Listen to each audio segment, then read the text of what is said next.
Well, hello everyone. How are you doing? Welcome to Kyron Horman Case Revisited. Welcome to our truck, the white truck, and the woman. And how's everybody doing? Anybody want to send me a comment? Let's see if the comments are going. I'm so glad everybody has joined us. Super, super excited to have this live because I have my very first guest tonight and I'm really super excited about it. I haven't ever had anybody on the show. I had to spend a little while trying to figure out how everything worked. And we've got Kathleen saying, hello, everybody. Hello, Kathleen. How are you? I hope your night's going well. The rain is back. I'm super excited about it. It got way too hot too fast in the Pacific Northwest for me. It felt like summer went from May until just a couple weeks ago. I don't know about anybody else, but it's been insanely hot for me. Yeah, I want to introduce my moderator from our Facebook group, Kyron Horman Case Revisited Discussions and Case Studies. She has done some pretty amazing work. First of all, I want to thank her for coming on the show, and I just appreciate you so much, Kalia, for being here, and we all appreciate those flyers that you printed out and that you mailed across the country. That was just absolutely amazing. Yes. And how are you doing tonight? Oh, I'm doing great. I'm glad to be here and my very first live ever. So thank you for inviting me.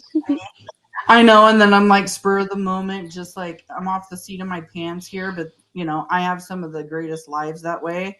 So I'm really glad you were excited to do it with me. So spur of the moment. Absolutely. So I'm going to just like hop right into this. We are going to be talking about the white truck and the woman. It's pretty much what it is. We all know there's a white truck, Kane Horman's truck. We all know Terri was driving it around on June 4th, 2010, the day that Kyron Horman came up missing from Skyline Elementary School in Portland, Oregon at a science fair. And there's been some really strange eyewitness accounts throughout the entire day, and they all saw a white truck, and some of them even saw a woman in the white truck. And I think that this is just a great thing to like go over, especially since these sightings are, we've got one off of Newberry Road, we have one off of Skyline and Moulton Road, Rocky Point Road, and Highway 30. So, I'm just super excited to talk about it. Yeah, there's a good couple sightings out there, and those are just the ones we know of. Exactly. Yeah. I mean, because you can sit here and you can look all day long about all different kinds of information, and you end up finding something new constantly. Like I told you the other day on the phone, I've been working on this, trying to find the different locations where they've done all of their searches. And it's almost been 3 months, and I'm still finding new places where they searched for Kyron. So these, I just know that I was able to find some kind of proof that it existed. So I guess it's a good place to start, right? Yeah, exactly. Kathleen, I'm watching from Clear Lake, California. I live about a mile from Terri. It's cold here. I followed the green Dodge with the plate that said T Rex. Oh my God.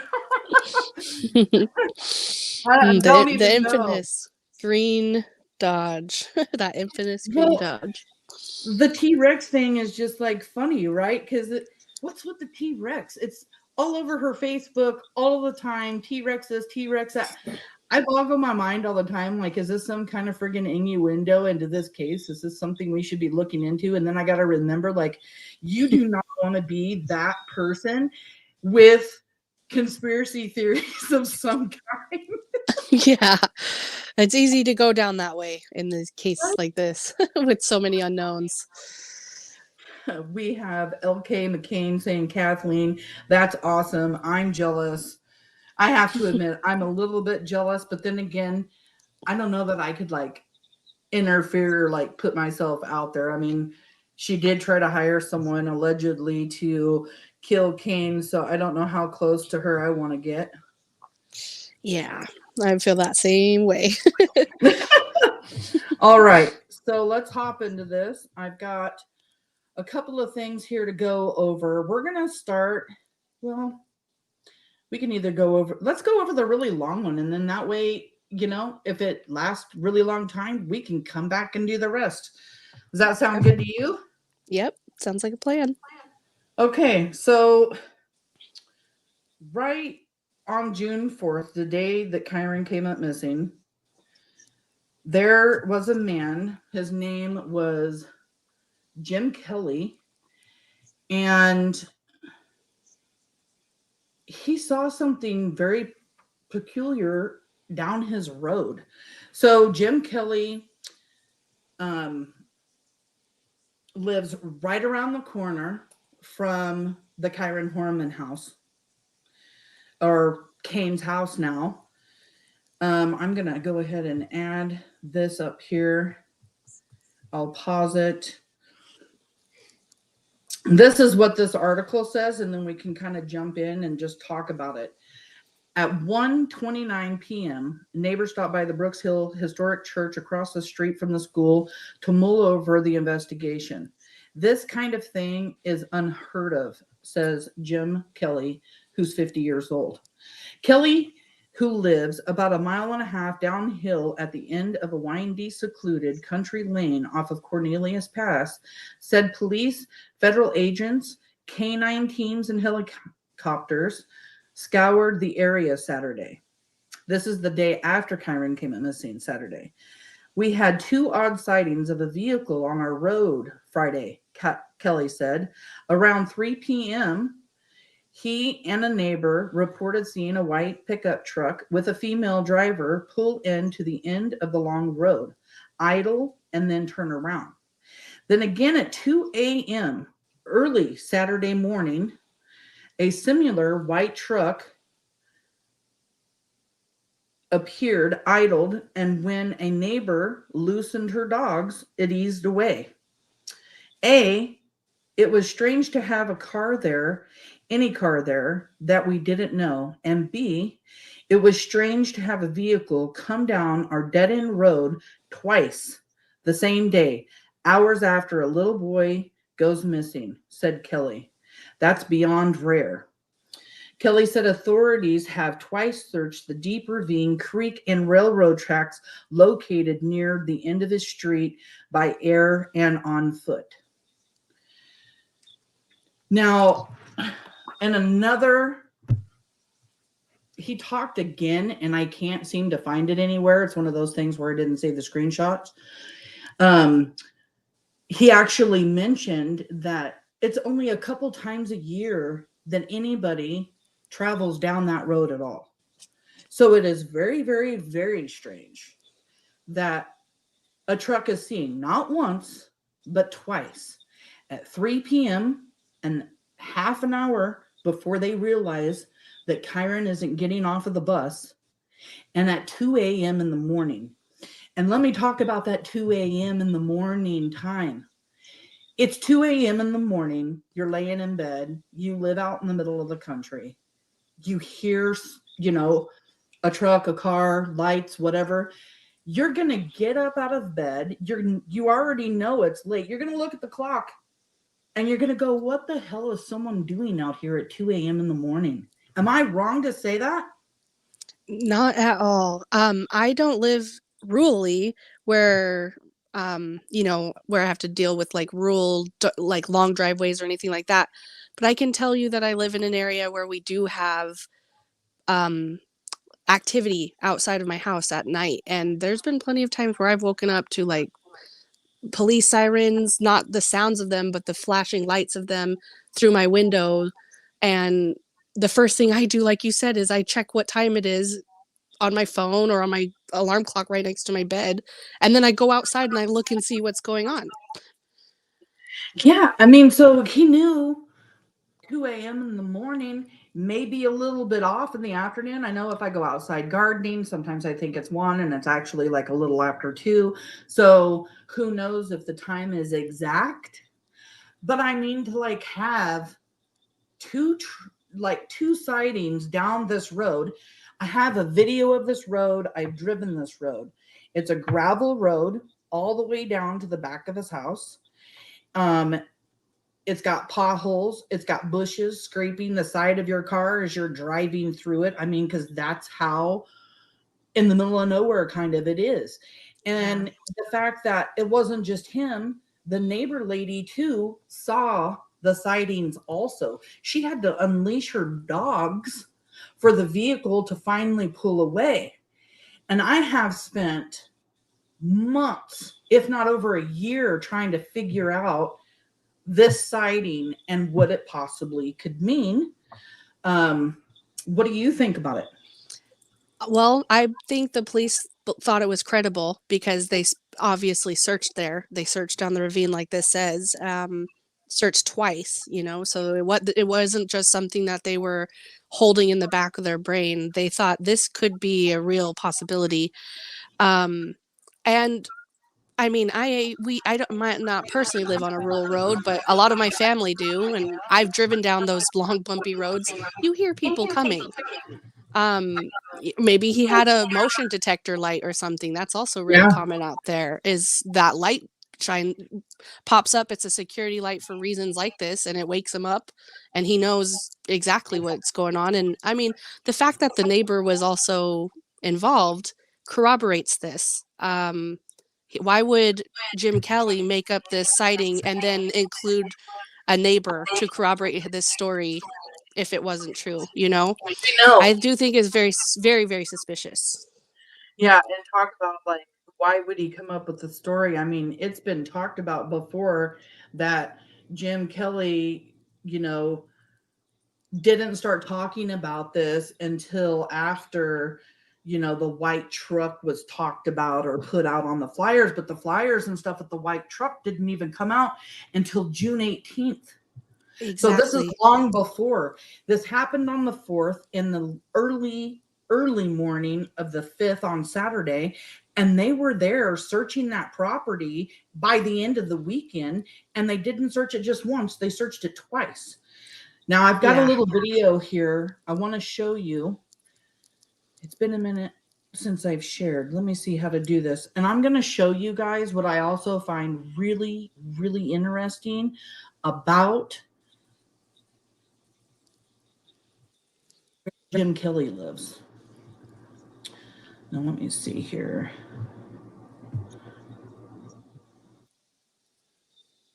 Share my screen.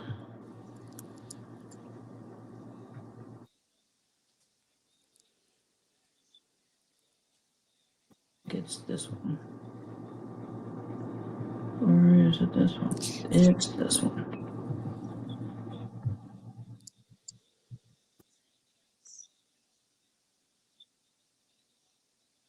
Now, can you see the screen? Yes.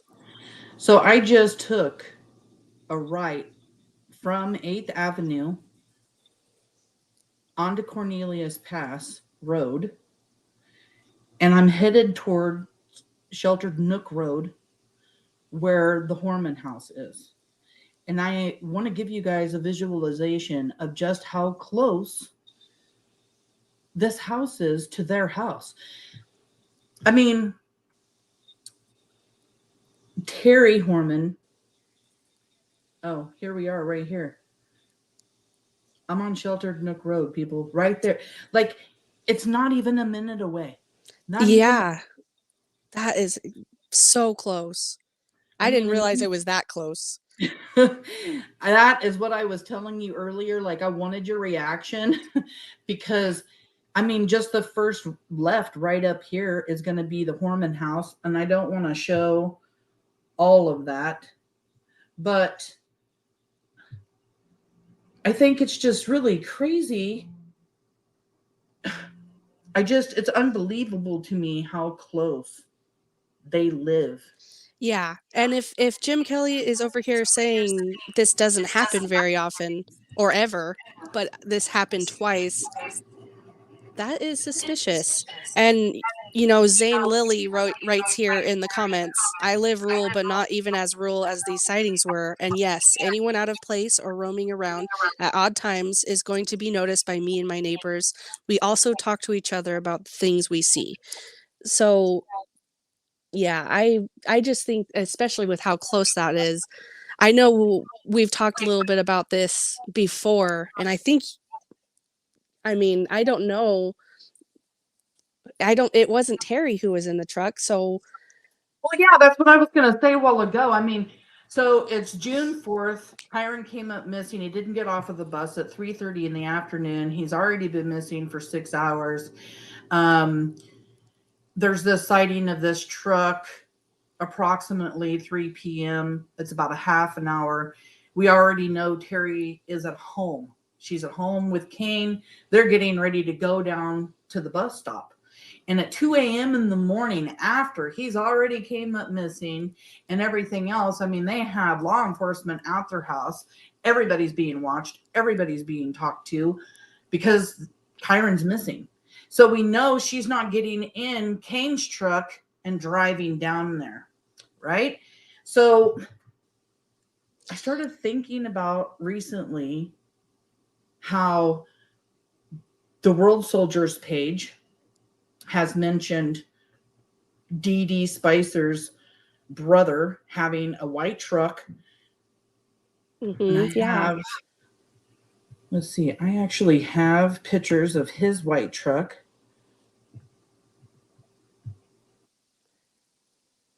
Why is my thing so small? There we go. So this is his white truck. And I can't find my pause button. Yeah, that's there. It looks exactly the same. Yeah. Let me rewind this. I don't know why my screen decided to. It looks like it shrunk some or something. Let's see if I can figure this out.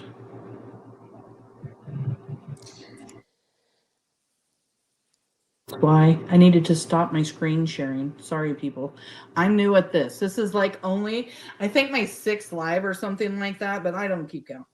Anyway, this is Dede Spicher's brother's truck. Now, Dede Spicher, we all, well, maybe not all of us know, is a friend of Terri Horman. She was also missing during the time that Terri Horman had a 90-minute unaccounted time. Recently, within the past couple of months or so, it's been talked about Dede's brother having a white truck. It's an F-150. It was bought in 2009. It's pretty brand new, just like Kane's truck. And let's see. In the Facebook post, Dede says, that truck is really nice, brand spanking new, fully loaded. She says, yep, that's my brother's truck. Can't wait to go for a ride. So here recently, I'm wondering, like, we all know, or some people know, Dede Spicher went and bought burner phones with another one of Terri Horman's friends. They went into Portland. They bought these burner phones with a fake name and with cash. And how well does burner phones receptions get? How well? They said they got them because their phones weren't working well up there at Terri Horman's house. So we know there's some kind of something, not getting good airtime up there or whatever. So I started speculating and wondering, like, was that Dede in a truck down Jim Kelly's road? Right. Using burning phones or something to communicate with Terri? Like, 3 p.m. in the afternoon, are you on the phone like, oh my God, they're about to find out that Kyron's going to be up missing. He's not getting off the bus in 30 minutes. Oh my God, what are we going to do? Panic sets in. You know what I mean? Well, Samantha, this just popped in my brain. I forgot to mention this to you, but in a HLN, I guess, episode of the show they put on called Real Life Nightmares, they did a case, they covered Kyron's case in 2020. And the reason I found this video was because Desiree had posted about it, saying that Kane is going to give new information that nobody knew. So when I went and I listened to it to figure out what this new information was, what Kane said was that when they went to the bus stop that afternoon, Terri went back to the house for some reason. And then him and Kiara were alone at the bus stop, and Terri met them there. And so, that's what Kane says as the new information in that episode of that Real Life Nightmare. And I didn't even think about that until you just said that right now. Wow. That's crazy. That Yeah, is because I crazy. mean, just like, and then at 2 a.m. in the morning, and it's just so damn close to their house. And Terry's not going anywhere. And even if it wasn't Dede Spicher, they've speculated about there being a third person.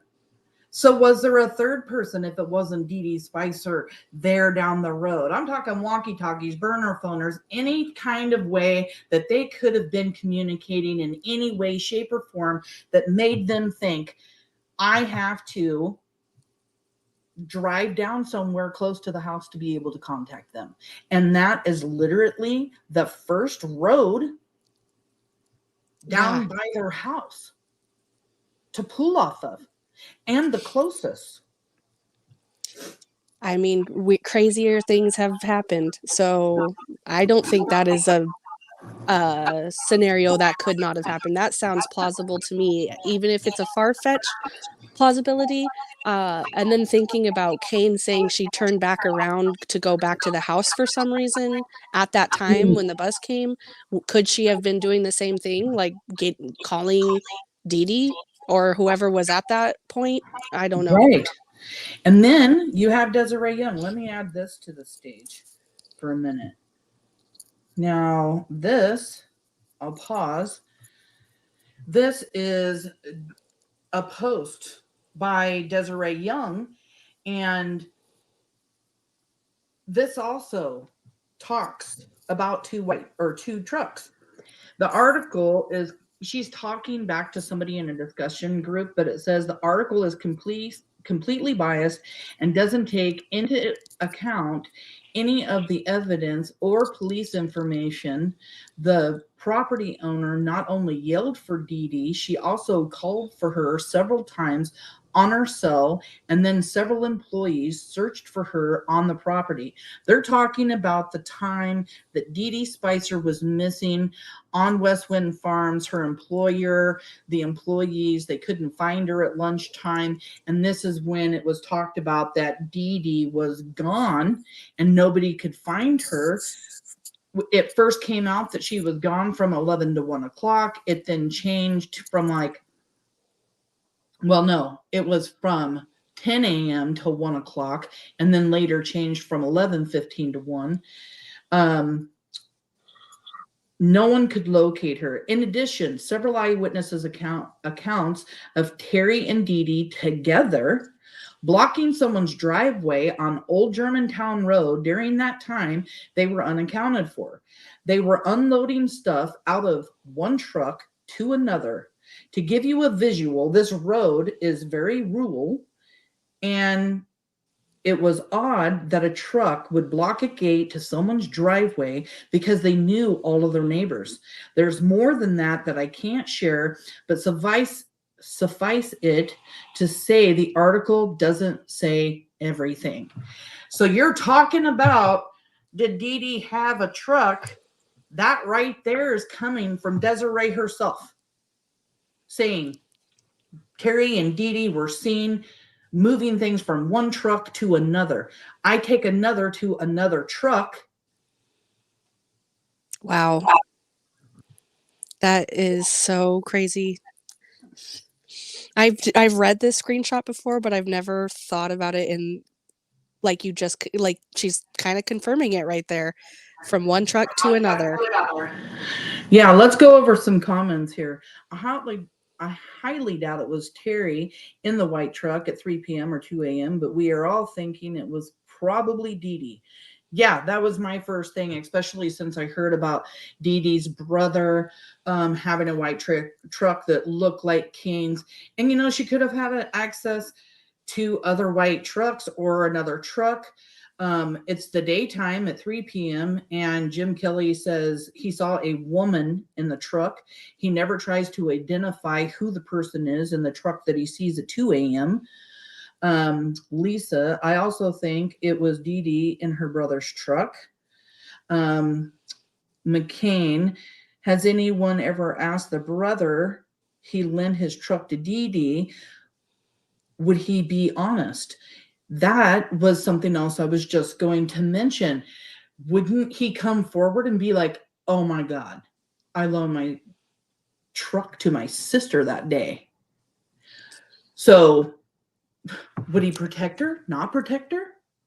I don't know if he would or not, because when the police, or I guess it wasn't police, but news reporters came to talk to Dede at her house, and they saw the dad outside, and he was trying to basically say, I'm not giving you any information, but he did say, I am worried. I think he was probably saying he was worried because of the pressure she was getting, but he was making it clear, I'm not going to talk about this. Are you not listening to me? I'm saying I'm not talking about this. And I believe her brother could have done the exact same thing. That was 13 years ago. Maybe his opinion has changed. Who knows if they have a good relationship, but they both have the dad who was a law enforcement officer. So I don't know if he would be honest or not. I don't know. Exactly. And I mean, none of us know. The only two people that know are both of them. And then Lisa says Terri went back to the house because she was getting a call from Dede at 3 p.m. Wow. Well, that's what speculation. We're speculating. Yeah. This is pure speculation on our part. It's not speculation of the fact that Jim Kelly and his neighbor did see a white truck at 3 p.m. the day that Kyron came up missing. He saw it again at 2 a.m. in the morning, and so does, his neighbor. She had to let her dogs off off their leashes, like go sick them, like get them the hell out of here. What are you doing down here at 2 a.m. in the morning? You don't need to be here, yeah, from there we're just kind of speculating because of how close Jim Kelly's house is to the Horman house. I mean, how could you think that this didn't have something to do with Kyron? I mean, it's even been talked about on World Soldiers. Stacey Green has mentioned, that there was an interest, a big interest in the sighting of this white truck. I mean, we already have so many coincidences in this case. It's unreal. Is this just another coincidence? We won't know until we know, but Exactly.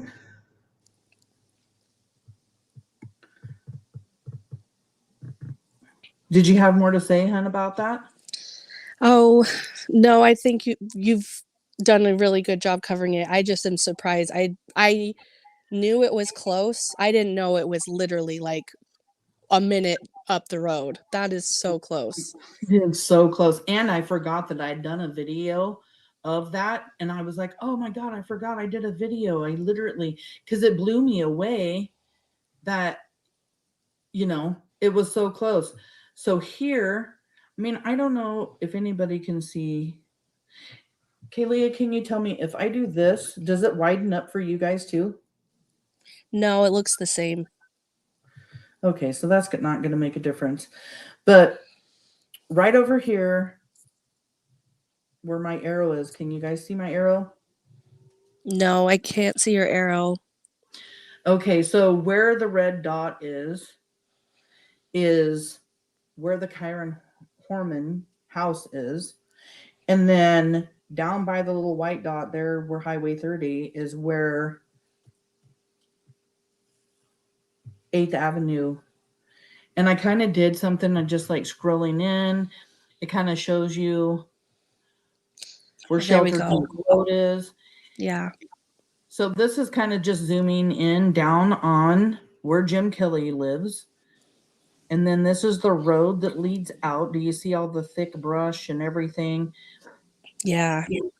And I mean, you hop onto Highway 30, which is this yellow line, you go up, and then right up here to the left is Sheltered Nook Road. Right there. Yeah, that's so close. It's Yeah. so close. And then I kind of zoom in on the house here. I just want to give everybody a perspective and like a visual of just how close this is, because it's really boggled my mind for a very long time. And so when the white truck started being talked about again by people on Facebook, I just was like, oh my God, wait a minute. Could this have been Dede? And then, of course, burner phones has been coming up a lot too. What other comments we got? Has anyone ever asked we've read that one. So yeah, no new comments. So yeah, it's just, I find it very strange. And then I have another video. I drove down there. I'm going to show the video. I'm not going to have my voice playing in it. I just kind of talk as it plays and stuff. But the sucky part is my camera doesn't like to work when it's raining. I live in the Pacific Northwest. It always rains. That's all I gotta say. Except for like the last 5 months, it was weird. So I'm gonna share my screen, show you guys, and I drive all the way down to Jim Kelly's house. Let's check this out real quick.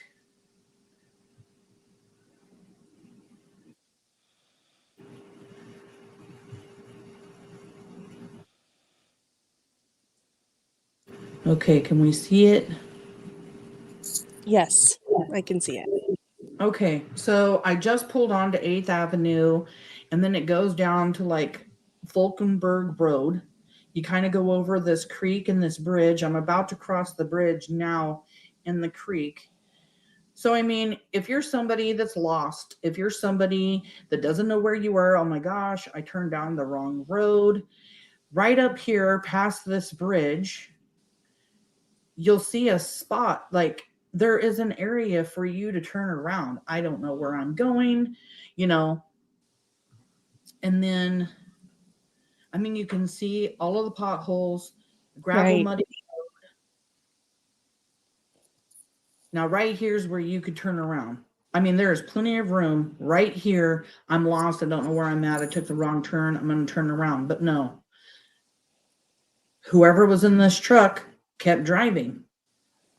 Now, some of these bushes and some of the trees and stuff scraped the side of my car because they were, and I've actually seen it worse because Jim Kelly in a statement about not having people down there, but maybe twice a year is probably untrue now, because I think I've traveled down there like 10 times a year or more, just trying to figure out why the hell would anybody come down here.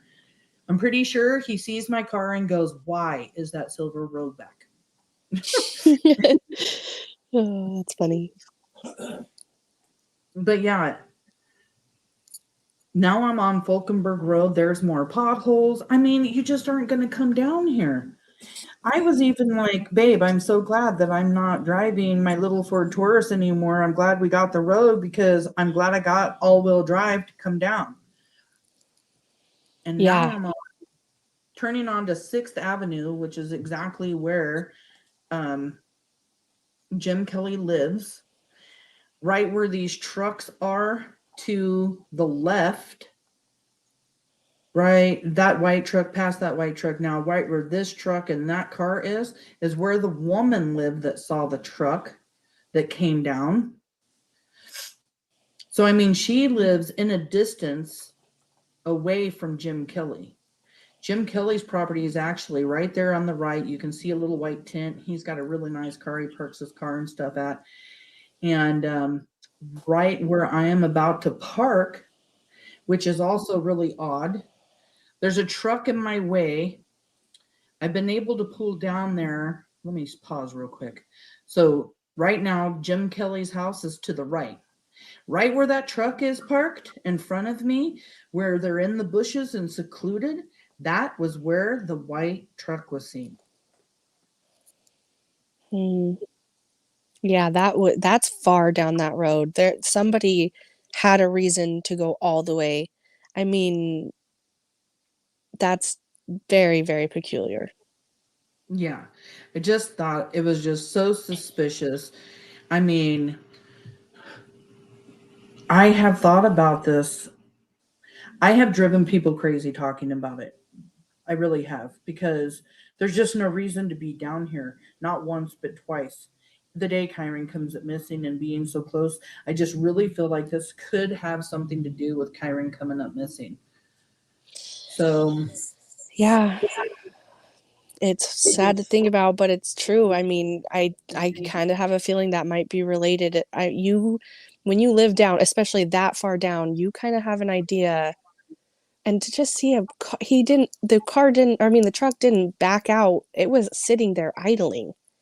right. So they weren't lost. There was a reason. And what was that reason? Yeah, and the other reason that made me think about a phone call situation or like trying to get a hold of somebody up there to talk to, Terry, they don't get out of their truck. Yeah, exactly. They're just idling. So you can be on your phone and you can idle and be talking to somebody. Okay, I'm done. Now I'm pulling away. Of course, we know at 2 a.m. in the morning, dogs probably ran them off. But I mean, yeah, 2 a.m. in the morning. Oh my God, what's going on? Do they know anything yet? Are they Well, on the to us? Blah, blah, blah, blah, blah. I wonder, I don't know if this would be reported to the news or not, but I wonder if that happened again.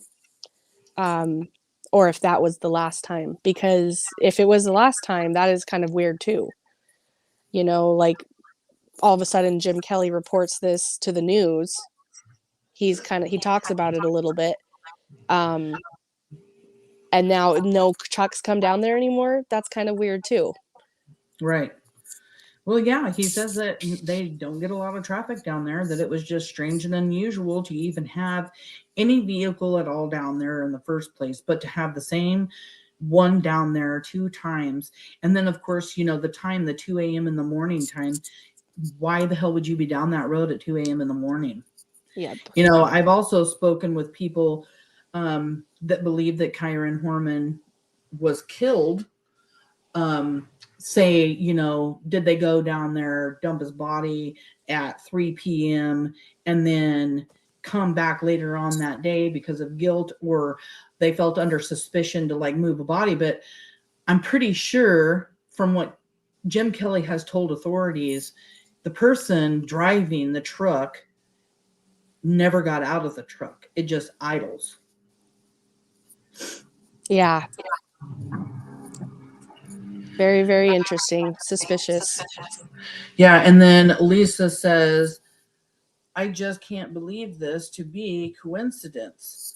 Well, along with just so many other coincidences that we have in this case, we have Terri Horman missing, 90 minutes or more. We've got Dede Spicher missing 90 minutes or more around the same time.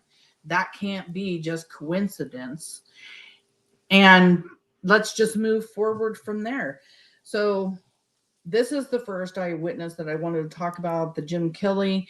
And then there is a sighting off of Newberry Road.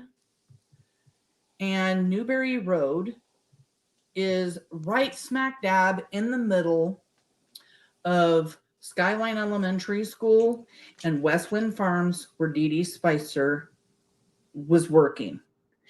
And also, Newberry Road travels down to Highway 30, where Terri herself has admitted being, where we know that her cell phone pinged.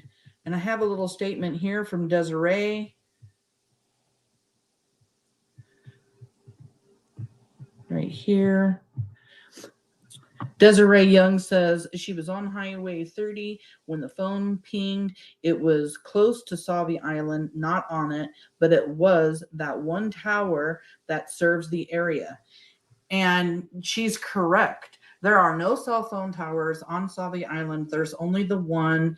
They're on Highway 30. It's about 2.5 miles west of the Sauvie Island Bridge. I believe that's the cell phone tower that when they say that she pinged off of, I believe that's the one. But on Newberry Road,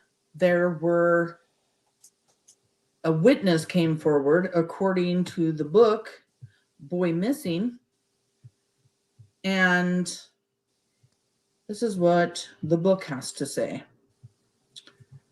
So the truck was seen pulled over on a fire trail off Newberry Road. Terri told police she might have been changing a diaper.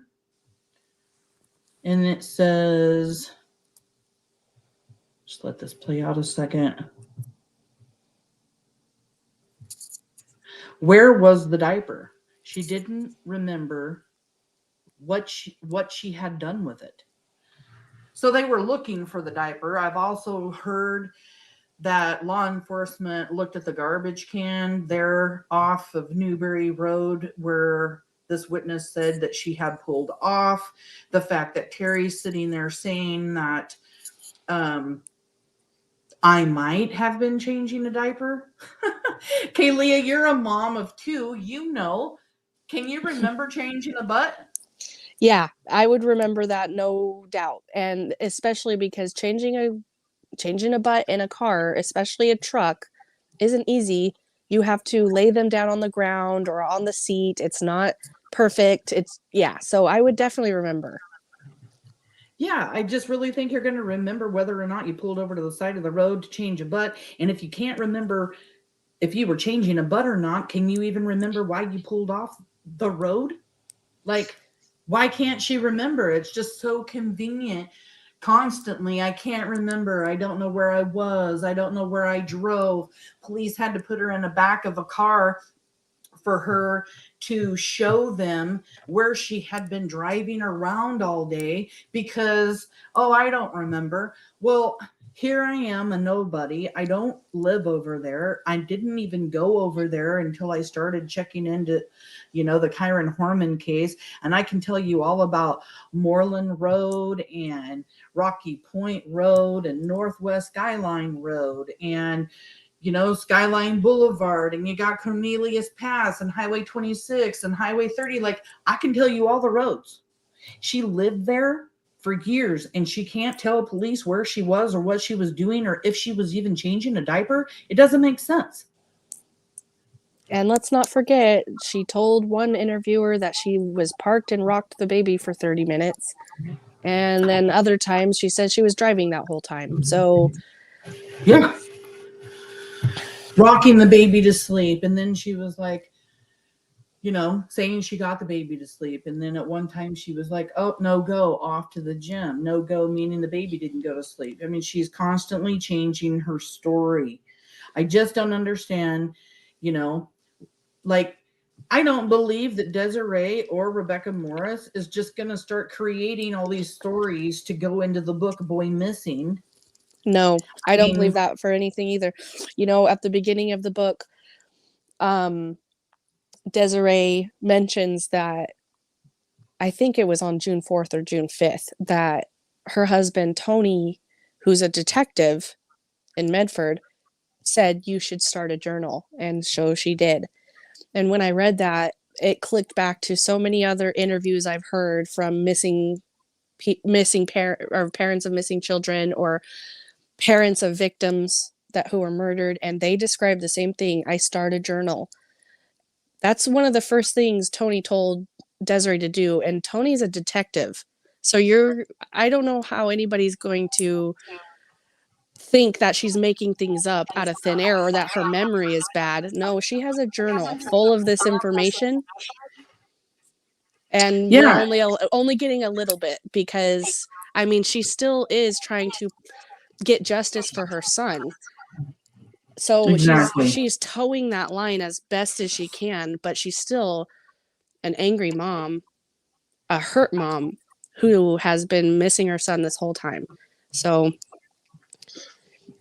Yeah, I agree. And I mean, and you're going to listen to your husband who's a detective. Like, you're going to listen to him. You're going to start writing things down, and things are going to change. From 2010 up till now, lots of things have changed.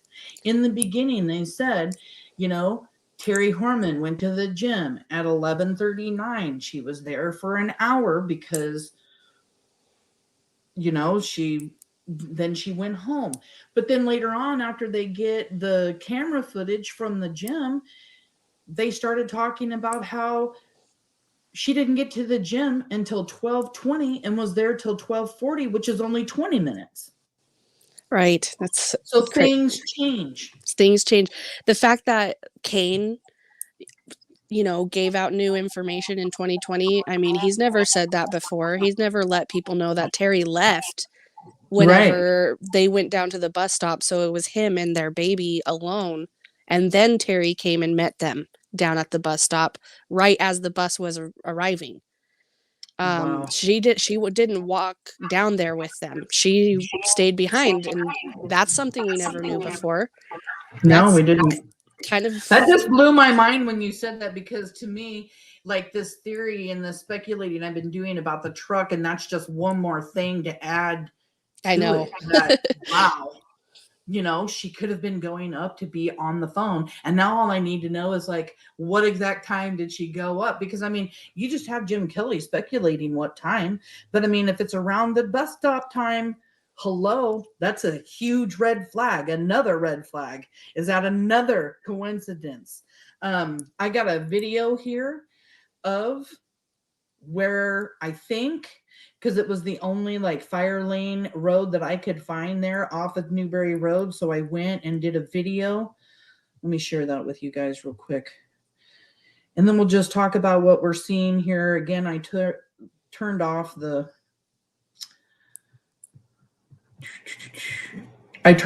volume so we can just take a look. But I mean,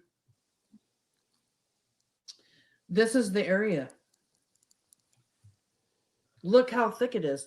I took 5 feet off of the trail, and this is where I ended up.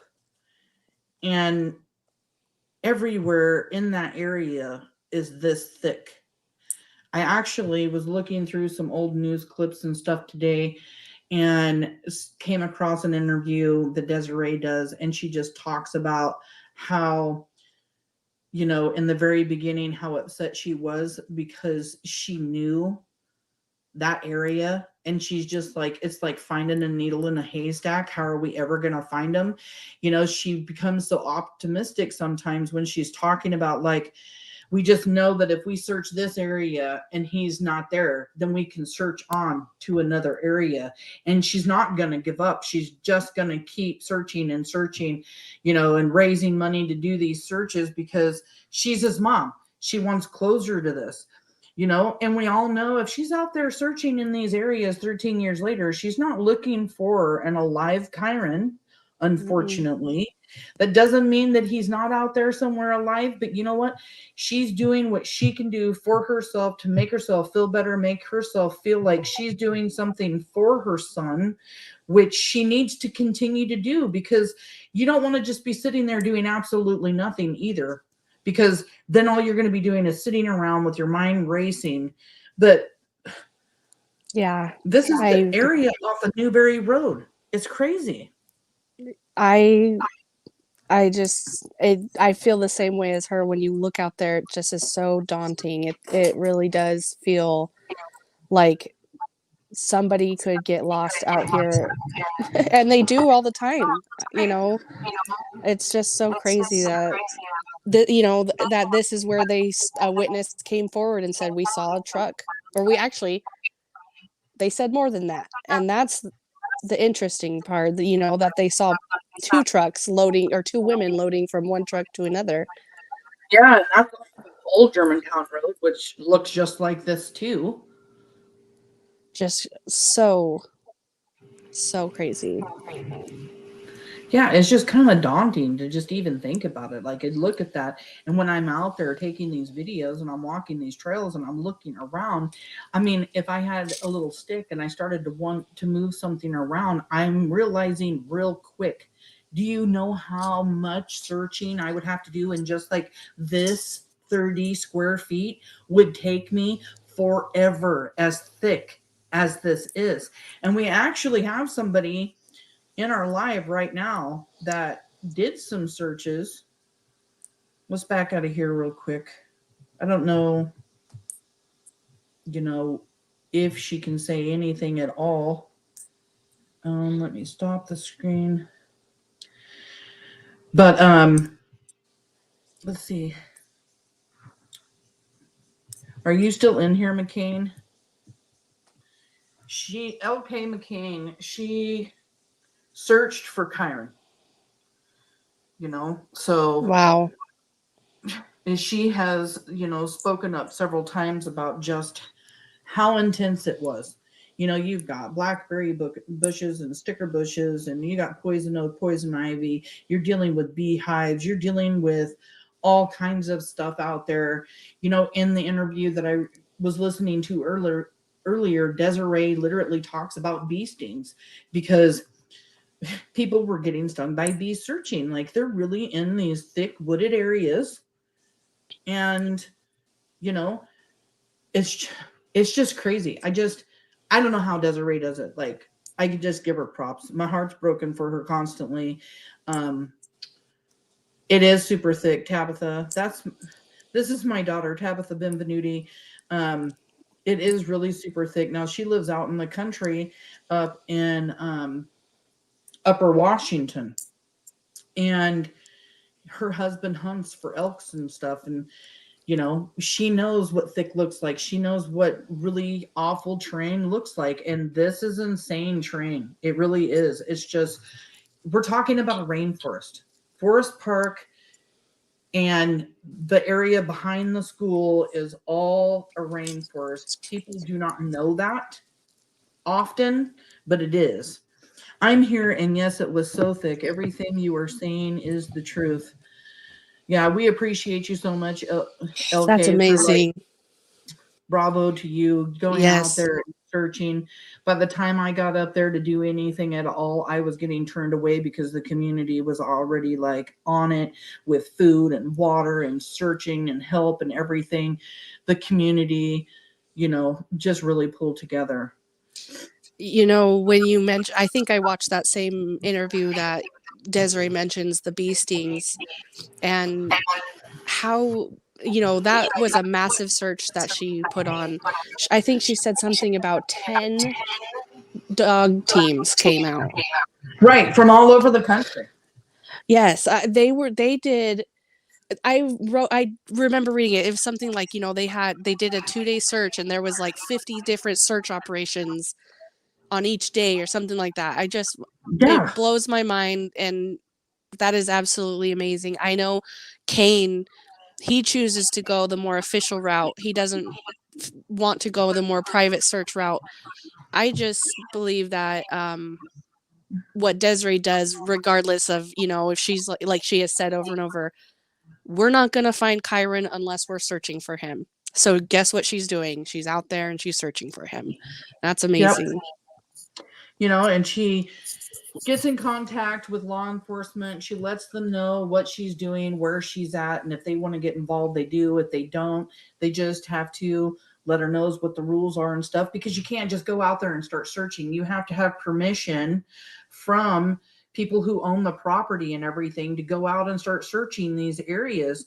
And they're not just going out and searching areas just because either. They have thousands and thousands of tips that came in. I mean, in this video or in this live that we're doing, we're going to be only going through like a handful of eyewitnesses that say something about the truck and a woman being in it. And that's just a handful. I mean, and like I said earlier, like, I'm looking at all these searches and I'm just finding more and more and more and more. And those searches led me to, find out about Desiree being over on Sauvie Island in 2005 14 and 15. And I'm like, wait, why? There was a camera on the bridge. No, there was no camera on the bridge. Every single little thing that we do, everything that we talk about, every time we turn around and investigate or find something, leads us to more and more answers that helps keep the awareness on Kyron, which is the most important thing. I just want to mention something about the Savi Island thing. I find it super interesting that Terri, on all the interviews she gives and all the times I hear about what she says, she's not very direct, or she's like she doesn't like to take accountability. She's the victim always. But the one thing that was for sure was every time someone asked her about Savi Island, she was damn sure I did not go on Savi Island that day. And I mean, like, yeah, you would know one way or the other. She wouldn't go and say, yeah, I think I might not have gone there or anything. But I just find it interesting how matter of fact she is about that question every time she's asked. But all the other questions are kind of, I don't know. She doesn't get direct like that, except I've only seen her be direct. Like every interview when she's asked about Savi's Island, she says, I've never been on Savi's Island that day. And then there was an email that I just found, and I had taken a clip from, and it talks about emails back and forth to like her friends, and it was friends talking about it. And she says something like, I don't know why they're spending so much time on Savi Island. I was driving around on Highway 30. Why is she worried about it? It's like she's trying to like, Burden. yeah, like yeah, like you guys are wasting your time. I was not there for sure. Well, maybe we should look a little closer. I mean, right. And then, well, you found in 2017 that the grand jury came together secretly and requested law enforcement to go do a little search over at Savi Island. Exactly. I mean, that was only 6 years ago. Right. Exactly. I that was very intriguing to me, that, and they made it clear that it was requested at the grand jury's request. Yeah. That they were presented with information. Yeah. And that's when I found out that the grand jury really can be used. They don't have to be impaneled for an indictment at all. They can literally be used as an investigative tool purely. Right. And this is exactly what I'm talking about. The more you dig, the more research. The reason why me and you, I mean, we're obsessed with, what's going on with Kyron Horman. And not everyone is, but people like you and I that do the research, you can find the information. It is there. You just got to dig deep. You just have to keep digging. Now, Tabitha says, it's about to the calf of your leg, and that's standing on brush. It's a couple more inches to get to the forest floor. And that's absolutely true. When you're out there and you're standing there, I mean, you literally have things up to almost your knees. It's just so thick between the moss and the fern and the sticks or logs or bushes, sticker bushes, poison oak and ivy, and then the ivy itself that climbs up our trees all over up here. And then she's like, the camera, that's huge. The whole island needs to be searched. And, even when Terri is on the Dr. Phil show, she mentions not being seen on the camera that's on Savi Island Bridge. Now, she's on Dr. Phil in 2016, and in 2016, the camera was on the bridge. MCSO was the ones who wanted the camera on the bridge, but it got rebuilt in 2008, I believe. I'm flying off the seat of my pants here again because we're not talking about the truck and stuff, but 2008 is when they redo the bridge. The camera goes up in 2012, but isn't up and running and actually taking footage until 2013. Correct me if I'm wrong, but I'm pretty sure that's correct. Yeah, I think you're right on that as well. But somewhere around there. I mean, it might not be exact, but you're right in that ballpark.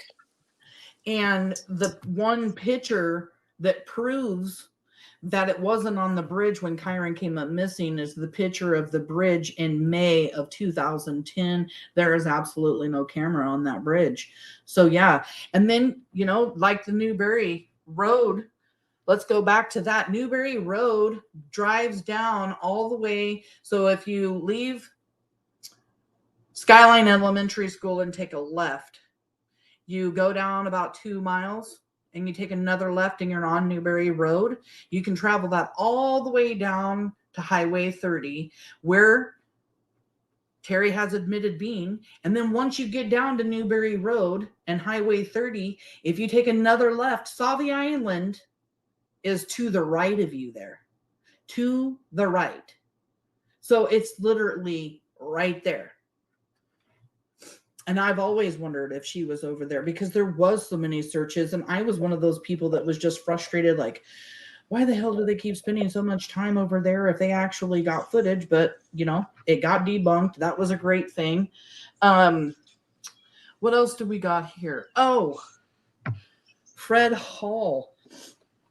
So Fred Hall, let's see what Lisa said here real quick first. Maybe Terri wasn't actually on the island. Maybe it was Dede, and that's why Terri can say with such confidence that she wasn't there.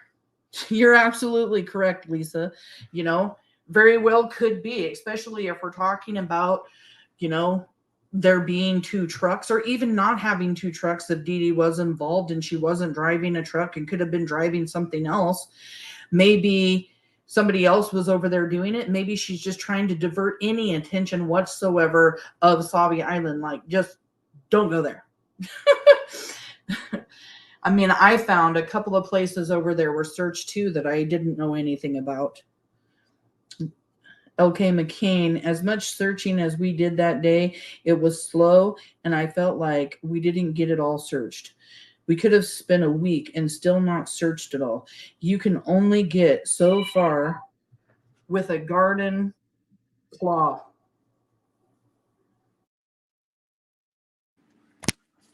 With a garden claw. Babe, if Jerome calls you, answer the phone, please. Sorry, that was my son trying to call me. Yeah, with a garden claw? Wow. I bet you, like you said, LK, you could get a million searchers up in there and it still would not feel thorough enough, because that areas like the forest up here in the Pacific Northwest, they are so dense, and Oregon, unfortunately, is kind of known for their forest mismanagement. We don't do a lot of brush clearing in our forests. They just let them grow and grow like that, so it can get really thick. That's just so, like, to just hear with a garden claw. I'm out there, I'm almost in tears right now, because that just, like, wow. What a perspective. Like, you're in all this wooded area, Sauvie Island, I know there are some places that are very wooded, and a lot of it's just really like farmland and stuff, but still, to just know that searchers are out there with just like a garden claw or even any kind of tool to just like move it away. Like I was saying earlier, like, just think how long it would take you to just do like 30 square feet. And then there's like so much land out there to search. It's insane. Wow. So let's talk about Fred Hall. Fred Hall has a farm. Let me see if I can find him here. Now, Fred Hall has a farm. Hold on, let me back up here. Pause. Take this off real quick. So, Fred Hall has a big horse farm up on Northwest Skyline Boulevard and Moreland Road. Now, the thing about Moreland Road and this way up Southwest Skyline Boulevard, I have shown many videos in that area, up Logie Road, Rocky Point. We're talking huge elevation. it takes a little while to get up there. And what he says is, let me get to it here because I don't read it from my screen because I can't see. Fred Hall, a rancher, said on Monday he saw a white pickup on the Friday that Kyron disappeared about a mile down the road. It was a white truck and it had a gal sitting in it, he said. Hall said he called in to the tip line to investigators and told them where he saw the unfamiliar truck on Skyline Boulevard. It was parked at one of those gates, he said. Investigators said they are specifically searching the land around turnouts that have gates where a car or truck could easily park. Many of the gates are locked and a car or truck aren't locked. Many of the gates aren't locked and a car or truck could drive in and disappear down a gravel road. Since August, investigators had wanted people who think they saw the white truck Kyron's stepmother, Terri Horman, drove to Skyline School the morning Kyron disappeared to come forward.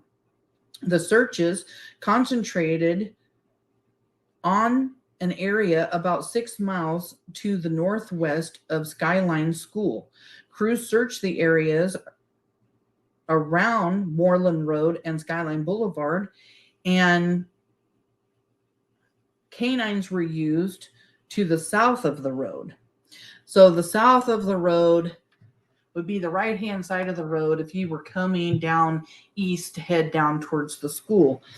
And that's what this said. And I put together like a little map thing just to kind of show everybody. I really hope everybody can see it. Me and Kaylee are going to be getting together and figuring out a way that we can put together some kinds of map and like so that everybody can see it in a way to just will become more real to people. And I hope this gives everybody a perspective. So I'm going to play this video. We'll get past this statement here. So where the red dot is actually where one of the gates is. And I'm just kind of going down Skyline Boulevard. And then this right here is the farm where I want to back up just a little bit. This is the farm where Fred Hall lives. Let me see. This right here. Oh, it still didn't let me go back. Go back.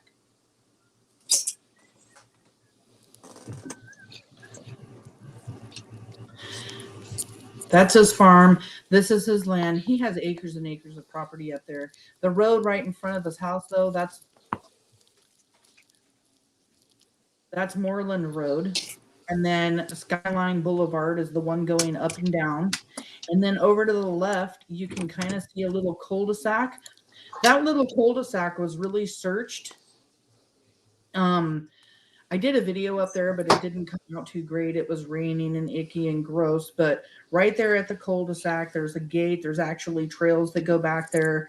I know they searched that area well.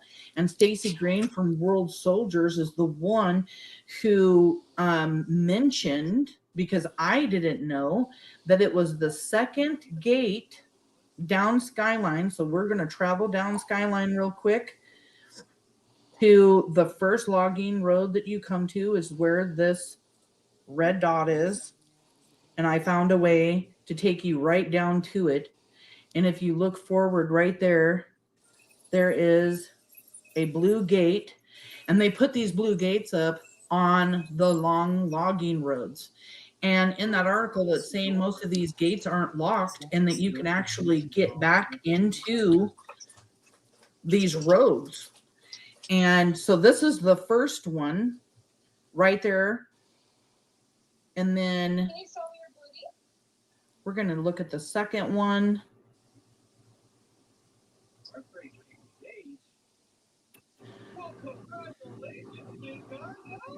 And then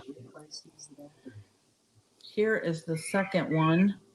And this is the one where Stacy Green was thinking that Multnomah County Sheriff's Office or law enforcement had really looked at or said this is where the white truck with the woman in it.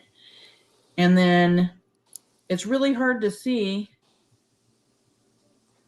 but right there at the top to the left, you see just a little blue line, a little blue metal fence. And that's another fence. Now, what's interesting about this second place where Fred Hall is saying he saw the truck and the woman in it is that the gate, you have to drive through it and then the gate's off to the left. So if she was parked right here and over in front of the gate, she's in off of the road and then some. Whether she got back into the gate, keep saying she, well, this woman, whether or not this woman got in behind that gate or not, nobody knows. But I found after I was looking at all of this stuff last night that is crazy because that gate is actually up and into off the road, off the road. That other one, you could pretty much drive by, glance over to the right, and see a truck, there off of the side of the road, but you're not going to see that here. So he comes forward on Monday, says it was definitely on Friday. When I've traveled up to Moreland Road, I noticed one thing. There is not a lot of traffic up there. There is not a lot of traffic up there. We maybe pass one, maybe two cars every time we go up there. And I'm sure 13 years ago, there weren't very many cars up there. There's a lot of new building going on right now. And 13 years ago, I bet you it was way more just,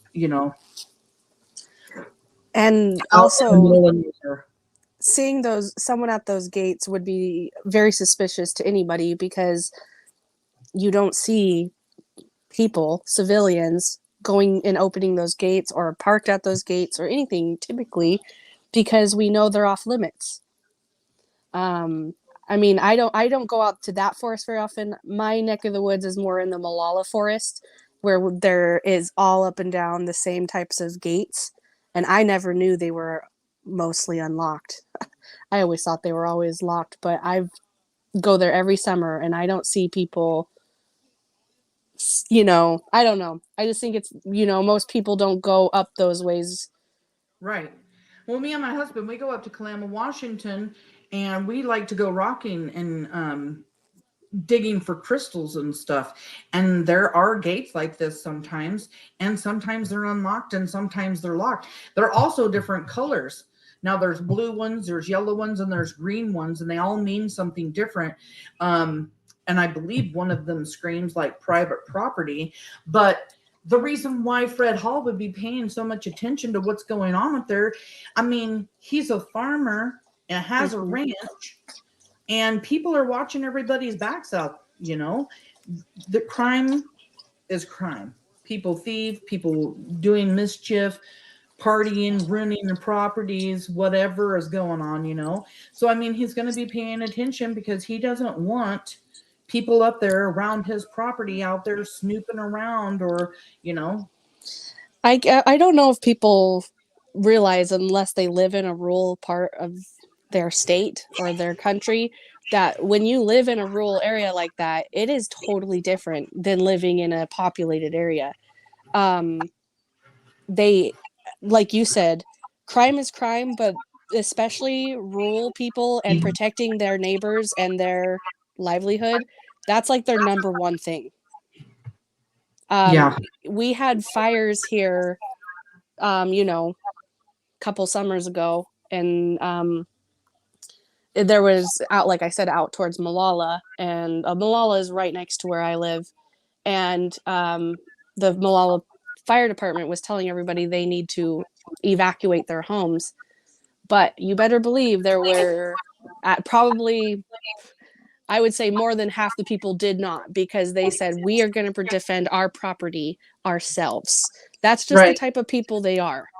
They look Yeah. out for each other, they look out for themselves, and they're always watching for, "Who are you? You do not belong in this area, I Yeah. can tell." I mean, like my daughter, she lives up north, you know. I mean, people that live out in the middle of nowhere, they got guns to protect their property. They ain't messing around. You ain't coming here. You're not going to be messing around on our properties. He's out driving around or whatever and notices that there's a truck out of place where the logging road is. And yeah, he's like, okay, it's a white truck, it's a woman. You know, I am sure he was paying very good attention, and that's why he was able to give such a good description of what it was, because he's like, okay, this is what I saw, and if anything happened that day or goes down, I'm gonna know, you know. Exactly.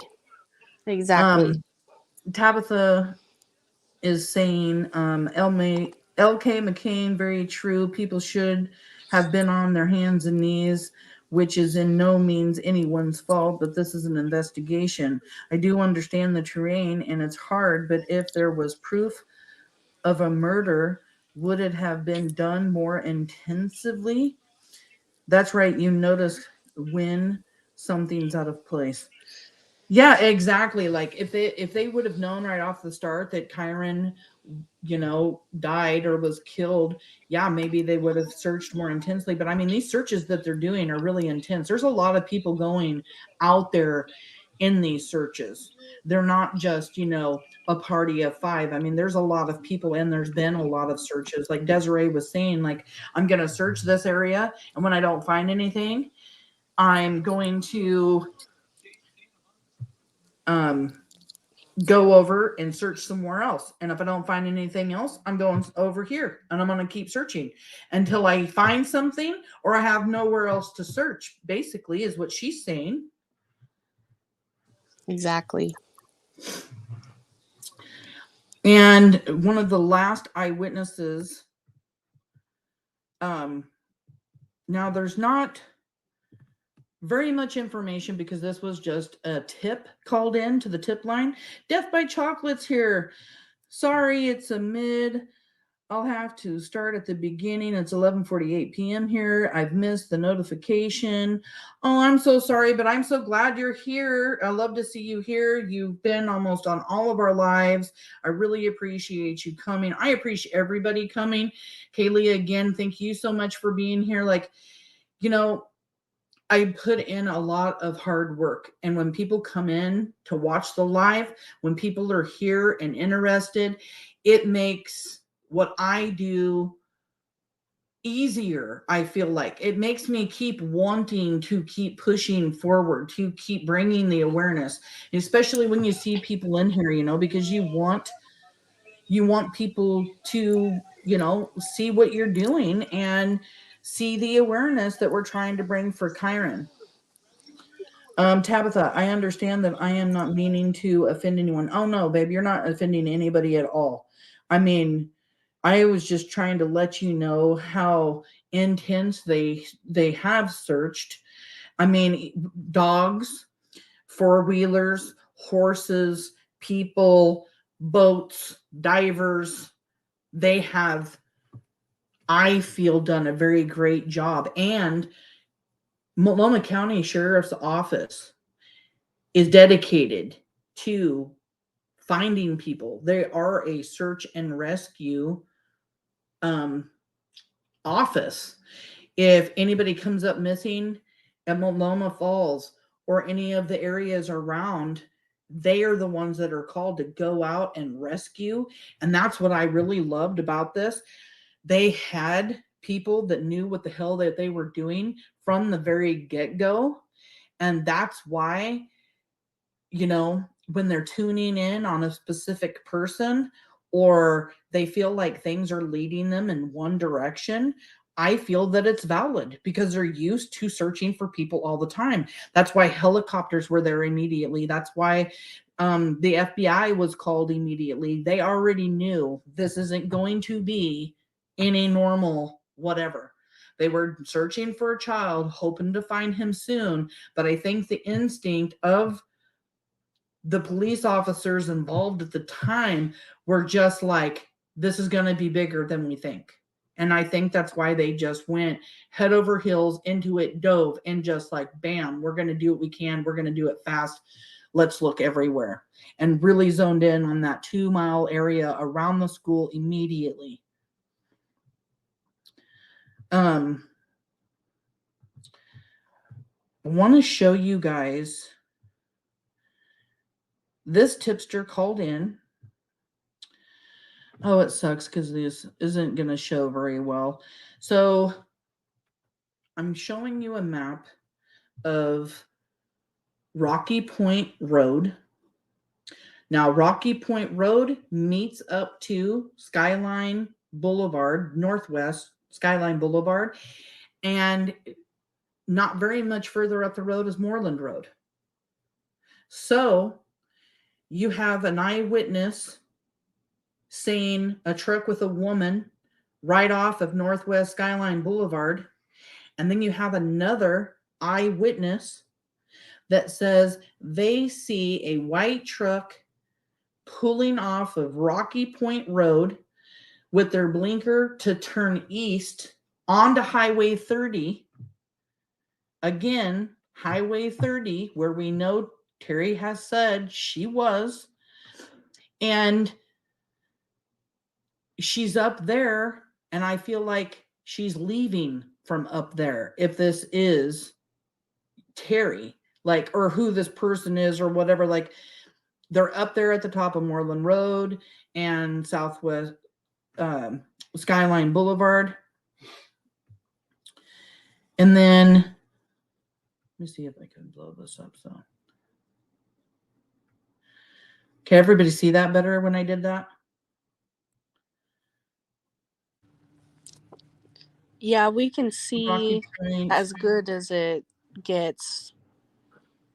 Like, it's clear, but we can't see trees or anything, but it's clear to see. Did that make it smaller when I did that for everyone?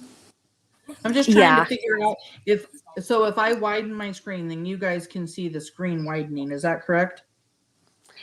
When you zoom in, we can see it zoom in, but it stays the same size on our screen. Okay. That's what I wanted to know. So like here, you have Skyline Boulevard and Moreland Road, and then you go up just a little bit and it takes you up to Rocky Point, which leads up. I mean, it's literally around the corner. And then you're traveling down Rocky Point Road. This is the corner of Southwest Skyline and Rocky Point, and now you're traveling down to Highway 30. It's literally a hop, skip, and a jump where somebody's already saw a truck and a woman, and now another person is seeing her down the road on Rocky Point and Highway 30. Again, where she has mentioned being on before, Terri Horman. So, yeah, I mean, we will figure out a way to do better when it comes to the maps. Because I do think it's very, very important to give a really good perspective. But that was just a tipster. You know, hey, I saw a white truck with a woman in it and a blinker pulling off from Rocky Point Road, taking a right going east. And, you know, and I just think that tipster, I think that's huge, considering that there was somebody else reporting her right up at the top of Rocky Point Road, Skyline Boulevard, and Moreland Road. I mean, it all led right to the same place. Just like if she would have met somebody or been on Newberry Road, she could have went down to Highway 30, drove over to Logie Road, which they think that she traveled up Logie Road, and then up to Moreland, back down. I mean, the only thing that's ever blown my mind about her and driving all around, when did she stop? When did she stop to do anything with Kyron? Did she drop Kyron off? Was she really driving around? The baby's ears had to have been popping so high up in that elevation, because me and my husband's ears were while we were taking the video. Mm-hmm.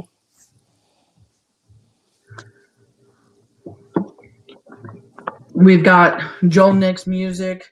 What are y'all talking about? I have never heard about this. Is this a new case? No, this is the case of Kyron Horman. He was a 7-year-old little boy that came up missing in Portland, Oregon from his science fair at Skyline Elementary School in 2010. We're just going over some eyewitness accounts of the truck that, or eyewitness account of a white truck. And it just so happens that Terri Horman, his stepmom, was driving a white truck on June 4th, 2010, when Kyron came up missing. So that's what, we're going over. I checked your profile. I respect the dedication to this. Oh, thank you. Thank you a lot. Yeah, I keep looking through all the videos and everything in our lives. We've got a lot of different things going on right now. We have an early news collection series that we just started that, me and Kaylee had talked for the first time on the phone earlier this week or late last week. And we were just talking about all of this really cool stuff that we keep finding in these really old news clips. And I mean old news clips from like 2010, most of them, and some interesting facts that we keep finding out of them. And then Kaylee was talking about how important it was to show people these clips. And yeah, some of the information that we thought we wanted it to start being shared. And when she mentioned it, I'm just like, okay, then let's just do it. So I decided to start showing those clips on YouTube, and I just named it the Early News Collection to get another little series going, because we also have a book read from the book Boy Missing by Rebecca Morris. I've read 49 chapters so far in that. We have another series that's called Terri Horman is a Liar, and it's literally using Terri Horman's own words in little news clips or any information that we can find that is verifiable, that she says that she contradicts or lies about. It's exactly what it is, lies about.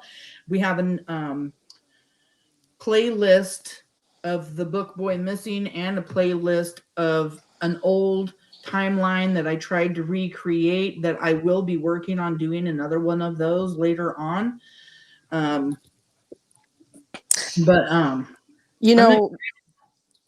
think that I wanted to touch on what you said about the old news report clips. I thought that was super important to go back and share those clips with people so they can see what was being reported and the little details that have gotten lost along the way.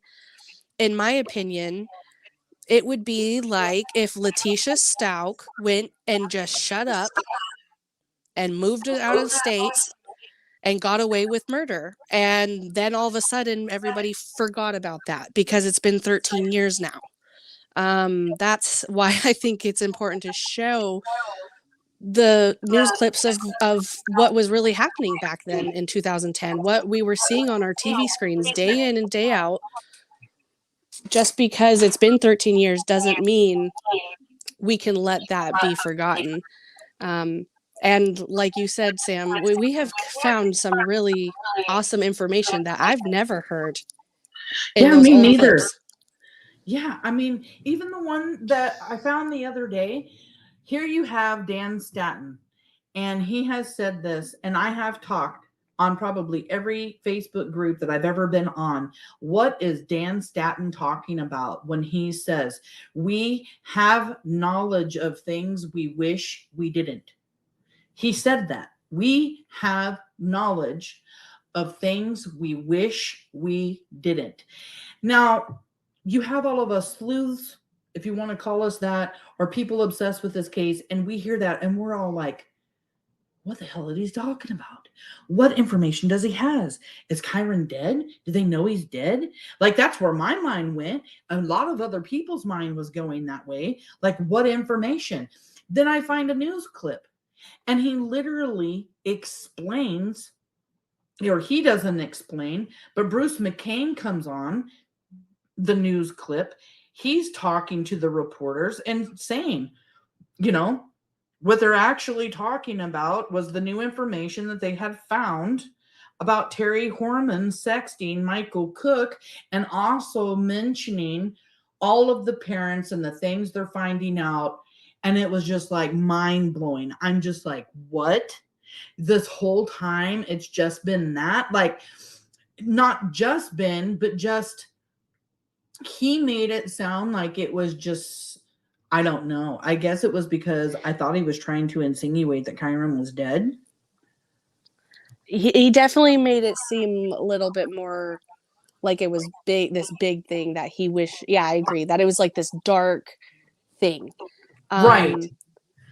You know, some people have some things to say about Bruce McCain and say that he should have never gotten on the news and that he did this and that. And some people are critical of him. However, in these old news reports that I'm watching, I'm sure you've come across a few of them too, Samantha, Oh, absolutely. where he's in there defending Terri.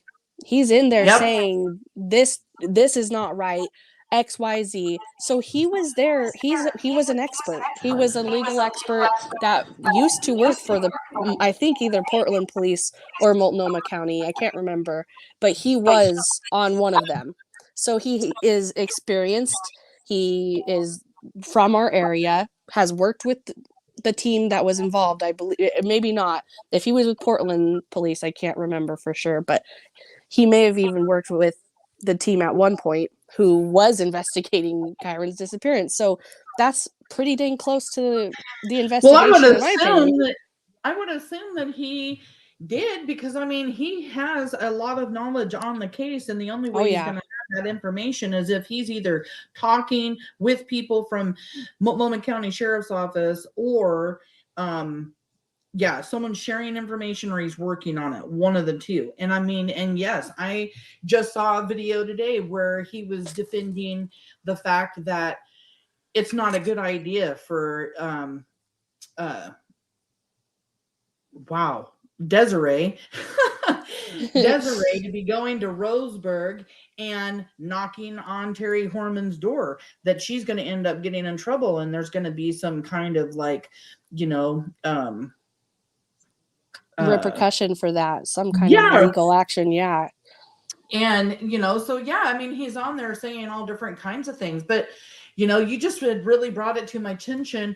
It was the way you worded it. Like, I really think that people need to know about these. And it was just like, okay, well, then let's do it, because, you know, I'm on board to do whatever it takes and to bring as much awareness to Kyron.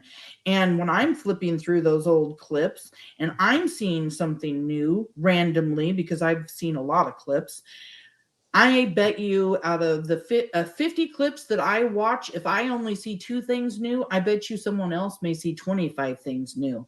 So I'm trying to just find like the most important clips that I find. So true. Yeah, I mean, that's a good point. You have Desiree and Kane's old emotional clips. A lot of people talk about how Kane Horman doesn't really show his feelings.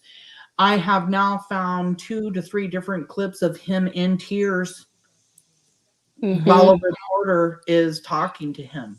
And people don't see that. And if they did, they've forgotten about it. Some of these clips that I come across, I went, oh my God, I remember seeing that when it happened, but I have forgotten about it.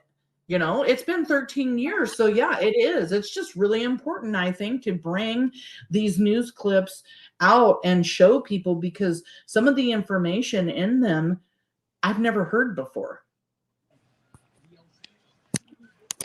Like that landscaper that I had posted about, that apparently Terri had taken out a ad on April 27th for another landscaper when she already had the landscaper employed to her that allegedly was hired to murder Kane. That landscaper was still working for Terri in April. So she placed a second ad on April 27th for another landscaper to take care of a medium-sized yard. Her yard was acres, 5 acres. 5 acres. It's not a medium-sized yard. It made me start wondering, medium-sized yard, like, was she trying to find a landscaper for somebody else's property somewhere else different than their Right. house? I know, right? And I was just like, what the hell? You know, new information. And then I found a clip where Terri Horman is in KATV news comment section on the internet talking to people and interacting with him, even arguing with them about the things that they're saying about the case. And this is just shortly after Kyron has came up missing. Like, why are you out there looking in comment section on news stations? Why aren't you out there finding your stepson? Why? Well, that's the whole thing from the day one, is that the blogs really affected her. And that was said by her friend Jamie Finster on the news, that she was upset about the blogs blaming her. She emailed somebody on the 5th, one day after Kyron disappeared, I'm pretty sure, on the 5th. And that's when she said, the blogs are blaming me. I want to scream. She was Yeah. very, very sensitive to what people were saying about her on the blogs. I can't believe she Well, was replying. I mean, I can believe it. I can't believe that they actually verified it was her. I believe she was probably doing it more than we know of. we got Alicia Bruner here. Hi, Alicia. I recognize your name from over there in our group. I'm so glad you were able to make it. It said, she's saying, what condition were Kane's and Dee Dee's brothers' trucks? If it went down the road near Jim K, maybe it left some scratches. You know, that's an awesome point. Um, I know I just have a little Nissan Rogue, and in some places, yeah, it was getting scratched. Now, just talking about the news clips, I found a news clip where they were putting the Horman truck on a tow truck.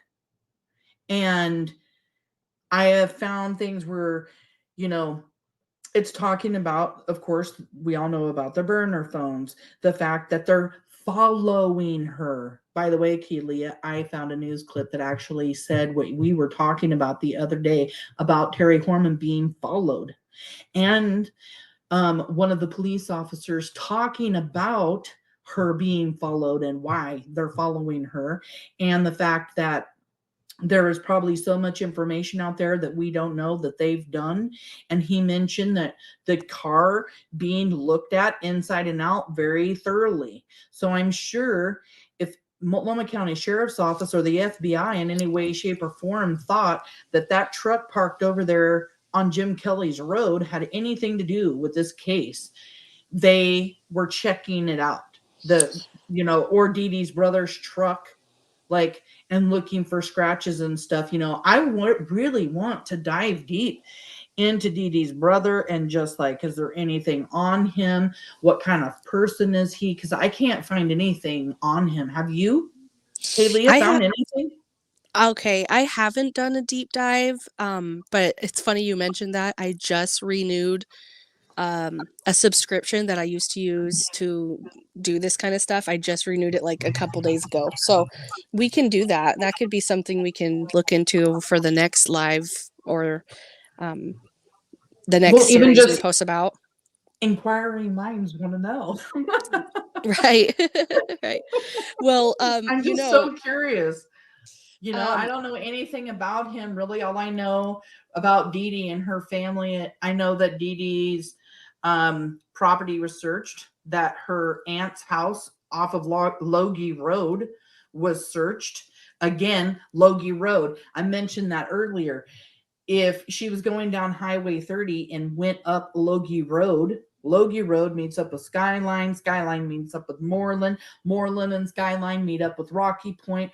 All of these areas that we've talked about today with eyewitnesses seeing a woman in a truck have led up to every single one of these roads that they keep talking about. All of these roads, which would be close to the cell phone tower down on Highway 30 by Sauvie Island, and any of the other cell phone towers that are up there. I know Fred Hall actually put his own cell phone tower up there on his property, and it looks like a tree. I don't know if anybody else here has ever seen that, but the tower looks like a Yes. tree. I have a picture of that. I can post it in the group. I have one of those nearby my house. They've disguised the 5G tower to look like a tree. If my husband wouldn't have pointed it out, I would have never known that it wasn't a tree. And then when I looked, I said, "Are you friggin' serious? Like, what are they going to come up with next when it comes to like technology?" But yeah, I mean, it's just very strange and unusual, I think, to just have all of these sightings, a woman in a truck, you know, the Yes. Jim And Kelly sighting, especially just because it's so close to Terri Horman and where she was living. And I just can't get it out of my head that whoever she may have been working with to make Kyron disappear, did they need to communicate, and were they having problems communicating? And is that the reason why this truck pulls down to Jim Kelly's house not once but twice on the same day that Kyron comes up missing, at 3 p.m. in the afternoon and then at 2 a.m. in the morning? And like I said earlier, when you're living out in the country, you're going to know if someone is on your property at 2 a.m. Like you said, Kaylee, like they could have had the light shining out there, the motion sensor, or you just heard a truck. I mean, those trucks are loud. They're big trucks. and it's Dede's a gravel brothers, road, Tim Kings. Yeah, it's and a not a gravel quiet road. road. It's gonna make, yeah. And I mean, he's gonna get up and go, look at the time, and then go, what the hell is someone doing out here at 2 a.m.? You know, the woman, the same thing. She felt it necessary to get up out of bed, grab her dogs, and walk out off her property and let them go. So they're like, no, no, no. What the hell are you doing down here at 2 a.m.? Get lost. And if the They truck's really just sitting didn't there, think they belonged there. yeah. And if you're just sitting there idling and you're not getting in and out of the truck, what are you doing? On the phone, on a walkie talkie. What other things, if all of you members now want to help us, what other things besides a walkie talkie or a burner phone or a phone could they be communicating on, messaging each other on? It doesn't make sense. Some people may not have been here earlier. I want to show you guys how close Jim Kelly's house is to the Kyron Horman home or the Horman home. Let me share this one more time. While you're getting that pulled up, I was also thinking about, they searched that area twice just to see if, maybe Kyron was around there. But they don't say this, but I hope they also were looking forensically, like, can we get pictures of the tire marks? Can we compare these tire marks to the tires on Kane's or Dede's brother's truck? Because that is what a criminal investigation, like, that's the stuff that they would also look into. So who knows if they have information like that or not? We don't know. I went back in the old archives of like the weather and stuff and how it was. And it was a very, very rainy May and June when Kyron came up missing. It was actually more rain than they had seen in a long, long time. And I just don't know. That's going to make me look too. I know it was raining because when I look at search pictures and stuff that they did on the 5th and the 6th and the 7th, people are getting rained on and it's gross. So it's just how much of that would have still been left. And I'm sure if they went up there, they took pictures of tires. You know what I mean? Like, Absolutely. yeah, that's crazy. So in this video, I was on, well, actually, I'm headed right to 8th Avenue, which is the turnoff, and it is right here on the right-hand side. So from right here, we're driving up to Sheltered Nook Road, right off of where the Horman house is. And this is how close Jim Kelly's house is. It just blows my mind. I just, over and over and over again, went up there, kept trying to put it together. And the only thing that clicked here recently was the fact that they're talking about Dede's brother having a truck, or did Dede have a truck? It's been talked about a lot. And then right here to the left,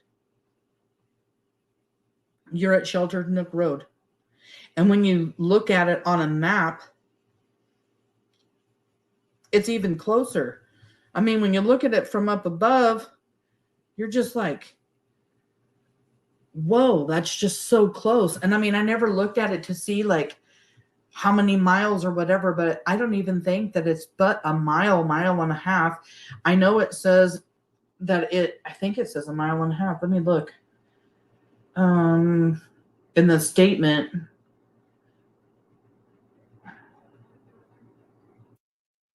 from him, it says Kelly, who lives about a mile and a half downhill at the end of a windy, secluded country lane off Cornelius Pass, said police, federal agents, K-9 teams, and helicopters scoured the area on Saturday. So that's the day after Kyron came up missing. And Kelly said that authorities have searched the deep ravine, creek, and railroad tracks located near the end of the street by air and on foot. That is how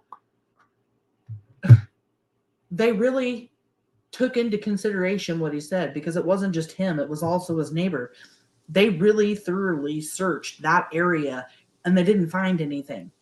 So you have this truck down there twice. They searched the area, nothing's there. What's this person doing? And yeah, like I was saying, the only thing I could think of was just like communication. I also, until I found out that they really didn't like get in and out of the truck, could a person have been going up to the house or coming back down? Then I'm like, no, they can't be doing that. The person's not walking around. They're not getting out of their truck. That's too much time. It sounds like they weren't there for a long time. But yeah, I mean, 3 p.m. in the afternoon, oh my God, in a half hour, Kyron's not going to be getting off of the bus, panicking. Yeah, it's crazy. Very, very suspicious. And yeah, the fact that they took it so serious makes I have full trust in their investigation. I mean, some people think that the MCSO messed up the investigation. I think they're gun shy. I think they're afraid to pull the trigger on pressing charges. I don't think the investigation was necessarily bad. I just think that they're afraid because the person that they believe did this hired what the quote unquote lawyer extraordinaire, quote unquote best defense attorney in the state, and they're afraid of they get one chance, and so they are taking their time with that. But as far as the investigation goes, I believe they did a thorough job. I mean, Jim Kelly reported this and they were there searching right away. Yeah. Yes. And I mean, and this is within the 2 miles of the school too. I mean, 2 miles of the school is where they concentrated for like the first, almost, I want to say it was like 5 to 7 days. And then from there, they started going out. I mean, they searched the Kyron Horman's house. They searched a pond that was nearby, Jim Kelly's property and those surrounding areas, the forest behind the school. They went all the way up, little roads around the school, the pond that was there next to the school, because at one time they had wondered if he had wandered off of the school and went to go look for tree frogs and ended up drowning in the pond. So the divers went on the pond, and I mean, that's right there next to the school. I mean, they did a good job searching. I couldn't even imagine pulling in from, Medford, Oregon, to seeing all of the lights on in the middle of the night up there at the school. A lot of, I've said it before, just everything going on up at the school, and then Tony's telling Desiree, like, you got to go to their house. You can't stop here. Because that's the first place I would want to stop, was where he came up missing. Like, if that's where my kid came up missing, matter of fact, even with my husband being an investigator, I would have been like, I don't care what you say. I'm going to the school. Like, I'm going. You know? I just don't know. I would just want to be where my son came up missing from. I know. It would have taken me everything to override that instinct as well. That would have been really hard. Yeah, she's, listening to her husband for sure. She's, and thank God she has him. He's probably been a huge, huge comfort to have in her life going through this, keeping her on the straight and narrow and focused on, like, this is what we need to do, because he's not just sitting there quietly.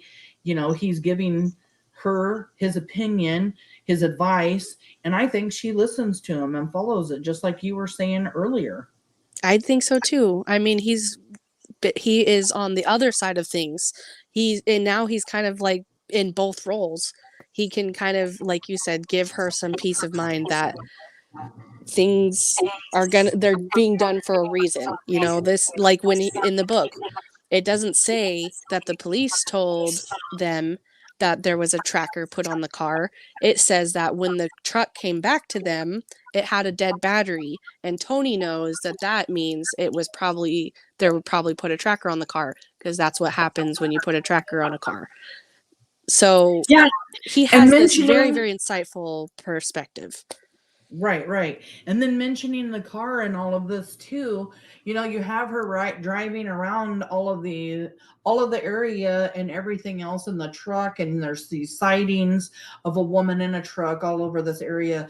There were sightings of her Mustang that said red squirrel on the license plate, that people reported seeing driving around on rural roads a couple of weeks prior to Kyron coming up missing. I have seen it before. I have not been able to find it recently. I wanted to have that for this live. I wasn't able to find it, but like everything on the internet, it shows up, it disappears, it shows up, it disappears. Sometimes you can use the Wayback Machine and bring up the old archive and stuff, and that works really great. But in this case, it didn't work for me. I couldn't find anything.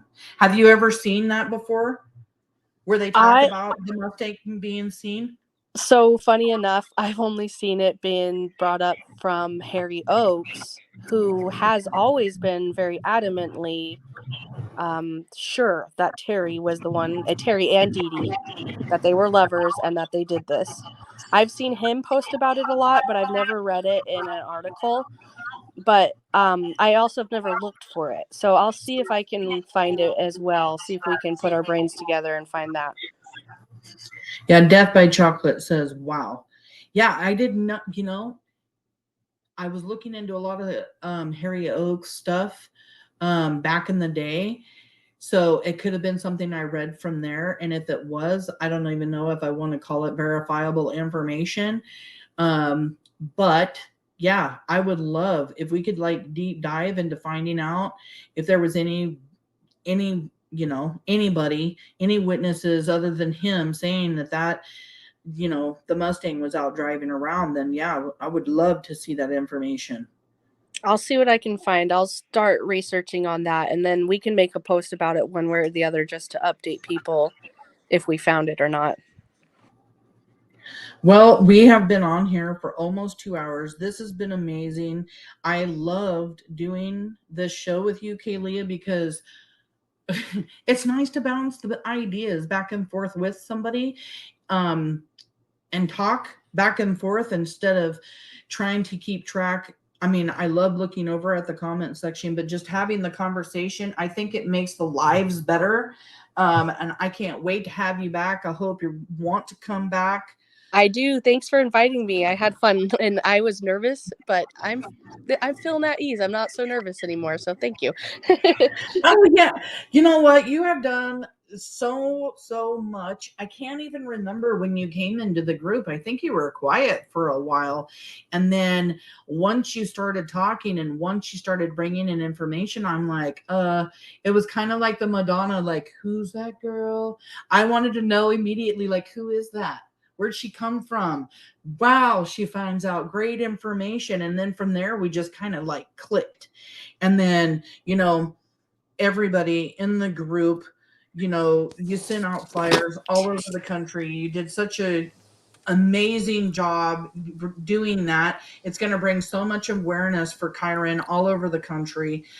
You're posting flyers over there in Oregon City. I'm more focused over to where Kyron came up missing and then the community where he came, but still it's the Portland area, I feel like. And all of the great information that you're finding, that you're sharing in our group. Again, Kaylee is my moderator over on our Facebook group, Kyron Horman Case Revisited Discussions and Case Studies. We do a lot of discussing over there, so please join us over there. You can get on the YouTube and you can find the link. We do sit here and we speculate about things going on in the case and things that we find, but we always try to bring verifiable proof or try to bring something from the news or from law enforcement or something just to show everyone, this is what we're seeing or this is what we know. And I appreciate everyone for coming to this live. It was very short notice. Sometimes I just get in the mood and just say, okay, it's time. Let's just do this. So I appreciate you spur of the moment with me, Kaylee, today, because sometimes I can just be like that. And I think we had a great live. I think so too. Again, I appreciate the invite and I love collaborating with you. I think that the amazing people that are on Kyron's side, we are making a difference together. And that makes me so proud to be a part of that. Yeah. And if anybody here has seen anything tonight that maybe sparked a memory, or maybe you saw something or heard something that you're just like, oh my God, maybe that's a tip. Yes. If you even think for the slightest minute, like this could be a tip, call Multnomah County Sheriff's Office. The number is 503-988-0560.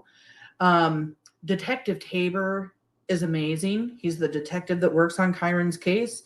He never made me feel like my phone call was bothering him. He loved speaking to me. We probably would have spoke longer if he wasn't busy, but I mean, we spoke for over an hour. We email each other. He is amazing. He'll make you feel comfortable. So don't worry about calling. If you don't want to call that number, get a hold of Multnomah County Sheriff's Office and just ask to speak to Detective Tabor. Leave a message if you don't get through. No tip is too small ever. If you seen anything suspicious in that area, it could be a car sitting somewhere that looked out of place, or a truck, or a person, or people getting in and out of vehicles. Or like Desiree said, there were two women moving things from one truck to another over on Old Germantown Road. So if you were in the area of Old Germantown Road and you saw two women doing that, you think they look like Terri and Dede, report it. If they didn't look like Terri and Dede, report it. Just keep bringing in the tips and keep bringing awareness for Kyron. And in order to do that, you can share his face on your social media, share his story on your social media. Social media is huge and it works. You can share his flyer or hang flyers. Come over to our Facebook. Kaylee just said last week she's willing to print out more Kyron Horman flyers for people. I mean, I'm willing to help you, Kaylee, pay for postage. I know you had an issue the first time you sent things out and you ended up having to repay to send. So at any time you feel like you need help with that, please let me know.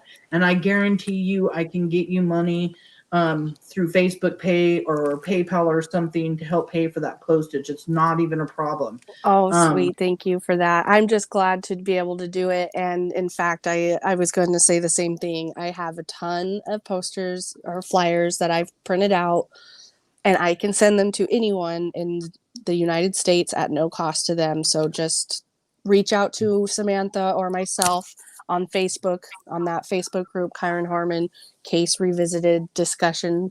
Is that right? yeah, Discussions. discussions and case studies. There we go. The And link. case studies. Yep.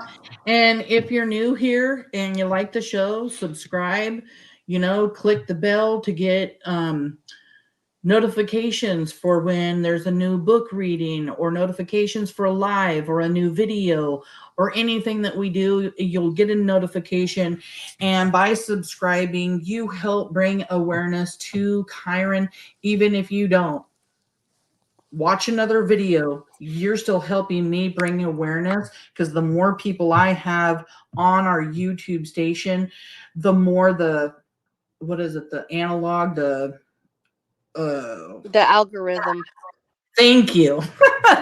The more that works, it actually really takes me off. Like when I share something from YouTube and I go to put it on Facebook, like sharing like a live or like a new video, it shows you how many posts is seen. And whenever I share something from YouTube over to Facebook, Facebook doesn't like me. So they do whatever they're doing with their rhythm, and they don't allow a lot of people to see some of the stuff I'm posting over there. So when you're subscribing and you're clicking the bell for notifications, you're going to see it more than just being in the group, which the group is all about discussions. A lot of people go over a lot of theories. We talk about a lot of things. We post a lot of things. We post pictures, flyers. We pray for Kyron. A lot of people came together for Kyron's 21st birthday. It was really beautiful the way that turned out, thanks to one of our members who just mentioned, doing something like a candle thing and prayers for him on his 21st birthday. So that really worked out. I'm so thankful for everyone who's here. So thankful for everyone that's over on our Facebook. Kaylia, again, thank you for being a part of this. Thanks for being a part of our team. We appreciate you. You're amazing. I can't say anything more about you. I just love you to death already. Thank you. And I love being a part of the team too. So thanks for having me. Okay, so I'm going to go ahead and end this now with our introduction that I did at the beginning. Say a prayer for Kyron tonight and his family. Keep his parents in mind. They go through a lot every single day. They're having to live their regular lives on top of living this nightmare that they live in. Their son is missing. He's gone. He's been gone for 13 years. Nobody knows where he is. Nobody knows what happened to him. We can only assume that he will be found someday. I believe it. I know his parents believe it. We all need to keep believing it. I think he will be found someday. Send those prayers out to his family.